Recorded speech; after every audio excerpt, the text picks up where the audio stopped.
네, 카멀라 해리스 미국 부통령이 민주당의 대통령 후보로 결정됨에 따라 오는 11월 미국 대선에서 트럼프 전 대통령과 맞붙게 됐습니다.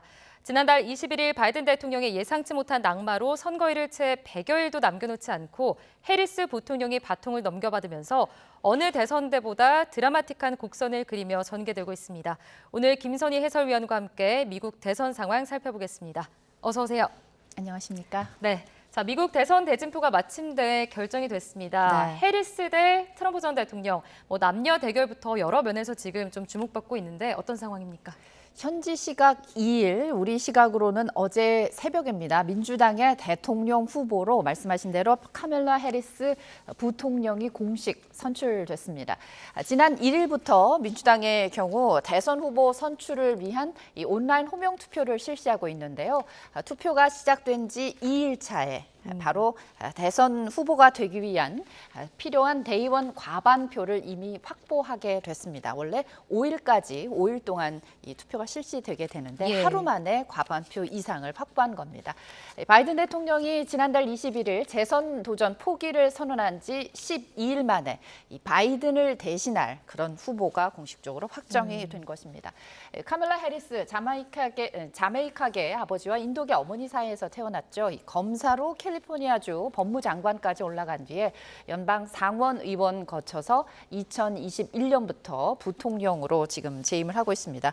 말씀하신 것처럼 해리스가 후보로 민주당의 대선 후보로 확정이 되면서 11월 5일 미국 대선은 그야말로 민주당 해리스 부통령과 공화당 트럼프 전 대통령의 대결인데요. 결과적으로 여성, 남성, 또 흑인계 아시아라서 유색인종 대 백인, 또 50대와 70대, 또 진보와 보수 등 여러모로 극명한 대조를 이루면서 격전을 예고하고 있습니다.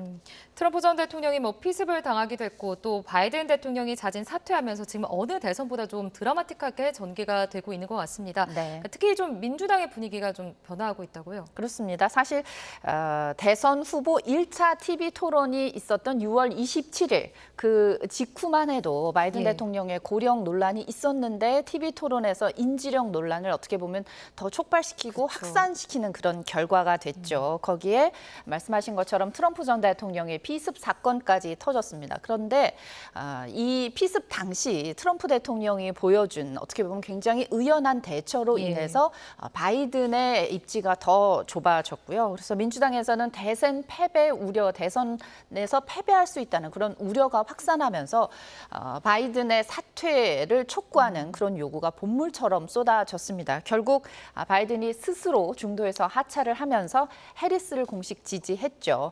민주당 입장에서는 바이든이 사실 여러 조사에서 열세를 보여왔던 상황이라 해리스를 중심으로 어떻게 보면 분위기를 반전하는 데 성공했다고 볼 수 있겠습니다. 네, 이 분위기가 바뀐 걸 좀 알 수 있는 게 여론조사 결과거든요. 트럼프 전 대통령과 가상 대결에서 지금 해리스 부통령이 앞서가는 결과들이 계속 나오고 있어요. 그렇습니다. 일부이긴 하지만 박빙에서 해리스가 조금 앞서는 그런 분위기를 엿볼 수 있는 그런 조사 결과들이 나오고 있습니다.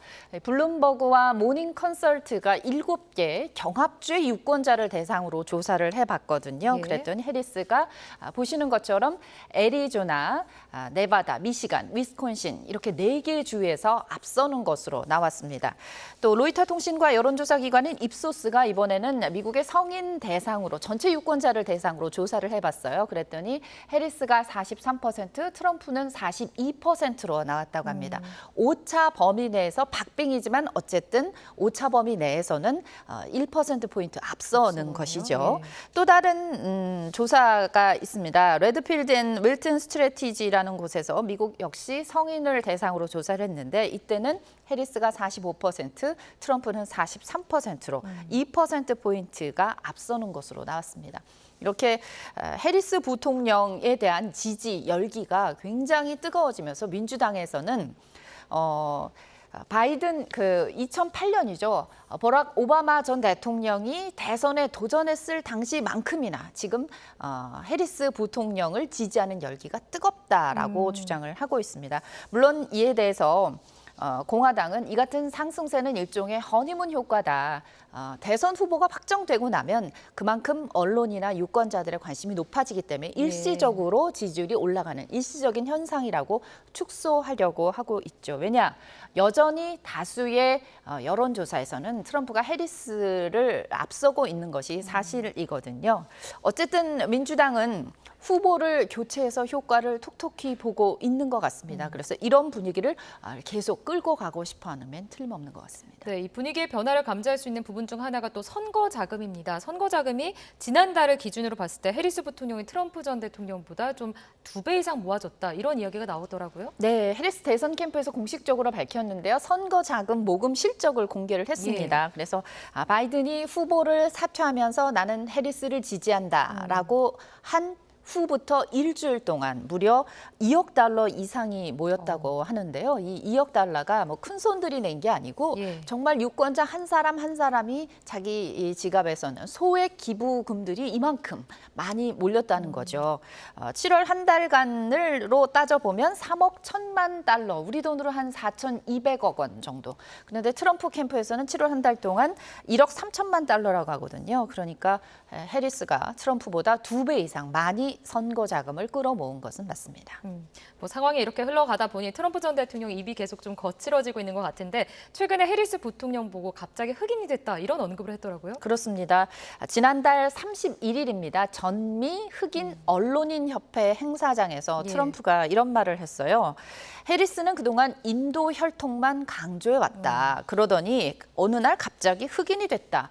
그녀가 인도계인지 흑인인지 난 잘 모르겠다. 이런 얘기를 했습니다. 사실 해리스 같은 경우 인도계 어머니, 그다음에 자마이카계 아버지 사이에서 났기 때문에 흑인이자 또 아시아계 혈통을 갖고 있는 게 맞습니다. 그래서 해리스는 식상한 분열의 언어를 쏟아냈다면서 무례하다고 일축하면서 자신은 평소 흑인인 게 참 자랑스럽다는 표현을 자주 해왔다 이런 얘기를 했거든요. 사실 트럼프는 피격 사건 이후에 어떤 통합을 강조하는 그런 메시지를 내는 그런 입장을 유지해 오다가 지금 보시는 것처럼 해리스의 어떤 상승세가 심상치 않다고 생각하니까 태도를 좀 바꾼 것으로 볼 수 있겠습니다. 근데 이런 인종이나 정체성 관련 발언 치칫하면 이제 역풍을 불어올 수 있기 때문에 이 부분은 좀 더 지켜봐야 할 것 같습니다. 그렇죠. 그러니까 저희가 뭐 계속 좀 보도를 해드리고 있는 부분이기도 한데 또 이 두 사람 TV 토론 개최 문제를 두고도 좀 신경전을 벌이고 있어요. 그렇습니다. 트럼프가 먼저 SNS에서 선 공격을 했다고 볼 수 있는데요. 9월 4일 TV 토론을 폭스뉴스와 하기로 합의했다. 장소는 펜실베니아에서 이렇게 얘기를 했습니다. 원래 바이든과의 토론이 9월 10일로 예정이 돼 있습니다. ABC 방송 주관으로.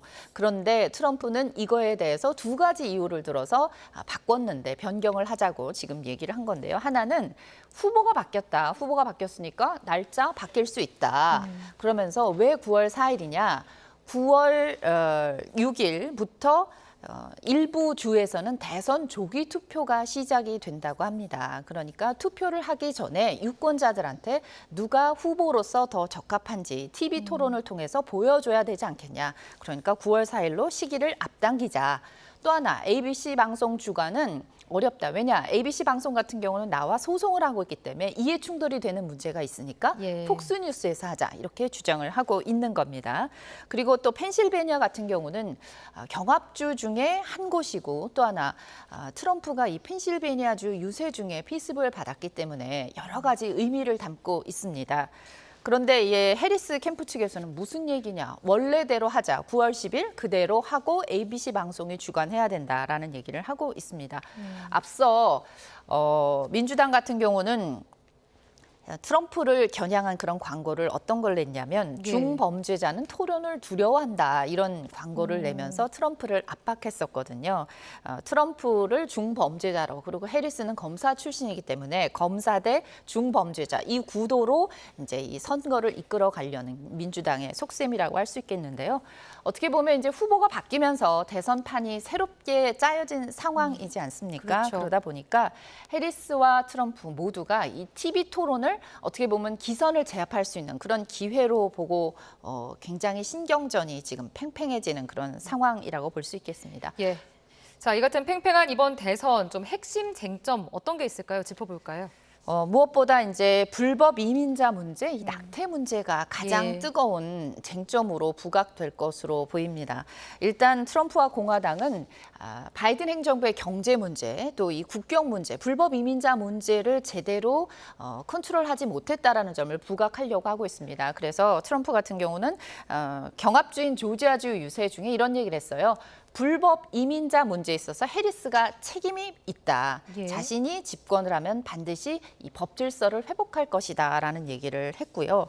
이 불법 이민자를 자신이 집권하자마자 추방할 것이다. 이런 얘기를 지금 계속해서 해오고 있거든요. 어떻게 보면 바이든 정부의 실정 중에 하나가 불법 이민자 문제이기 때문에 이 문제를 집중적으로 파고들 것으로 보입니다.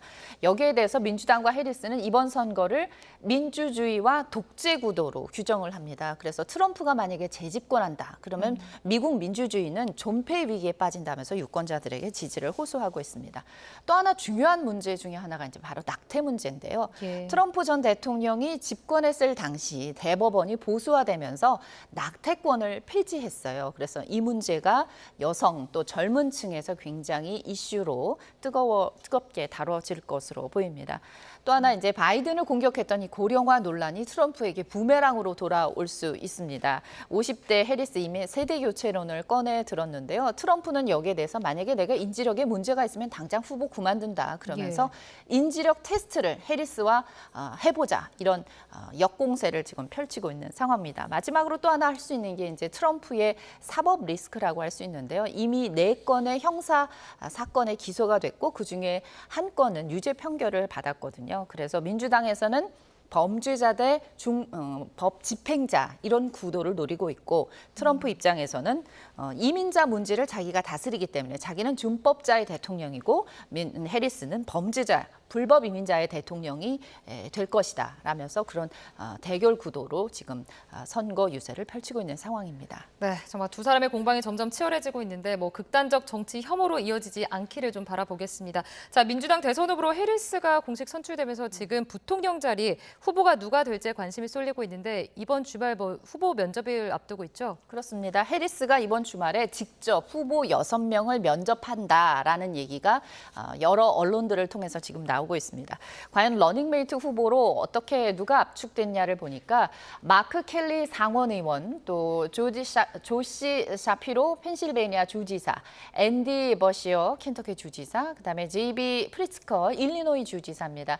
또 팀 월즈 미네소타 주지사도 후보군 중에 한 명이고요. 피트 부티지지 교통부 장관도 지금 거론되고 있는 6명의 러닝메이트 후보 중에 한 사람입니다. 모두가 다 해리스 부통령의 어떤 외연을 확장할 수 있는 백인 남성 정치인입니다. 예. 이 중에서도 이제 샤피로 주지사와 마크 켈리 상원 의원이 가장 유력한데요. 켈리 상원 의원 같은 경우 우주 비행사 출신이라서 그런지 인지도면에서 가장 앞서고 있습니다. 그런데 민주당의 어떤 전통 기반이라고 할 수 있는 노동계에서 공개적으로 이 켈리 상원 의원을 거부하고 있어요. 왜냐하면 앞서 켈리 의원이 노조 결성하는데 이제 조건을 좀 완화하는 법안에 지지를 거부했기 때문입니다. 또 다른 강력한 후보가 바로 샤피로 주지사인데요. 예. 경합주 가운데 선거인단이 가장 많은 이 펜실베니아 주지사이면서 펜실베니아에서 상당히 인기가 높아요. 그래서 펜실베니아 유권자들의 표심을 얻는 데 도움이 되지 않을까 이래서 유력한데 때마침 샤피로 주지사가 이번 주말 후원회 일정을 취소했다고 합니다. 그래서 예. 그 배경에 지금 관심이 쏟아지고 있는 그런 상황입니다. 민주당 후보는 아마 5일까지는 늦어도 5일까지는 확정이 될 것으로 보입니다. 왜냐하면 6일부터 필라델피아를 시작으로 해리스가 경합주 7곳을 순회하는 그런 유세를 펼칠 예정인데 첫날인 6일 새로 선출된 새로 후보가 확정된 부통령과 유세를 하는 것이 가장 공식 석상에 올리는 것이 가장 모습이 좋지 않을까 하는 예상. 또 하나는 8월 7일 전까지 부통령이 확정이 돼야 예. 대선 투표에서 투표용지에 이름이 인쇄될 수 있는 일부 주의 선거법 때문에 적어도 8월 5일까지는 후보가 확정될 것으로 보입니다. 예, 알겠습니다. 자, 11월 5일이 선거일이니까 이제 뭐 석 달 정도 남긴 시점입니다. 후보가 바뀌는 전례 없는 상황이 좀 펼쳐지면서 미국의 대선 판도가 어떻게 전개될지 좀 기대가 되는데요. 자, 지금까지 김선희 해설위원과 함께 미국 대선 관련해서 이슈 짚어봤습니다. 오늘 말씀 고맙습니다. 맞습니다.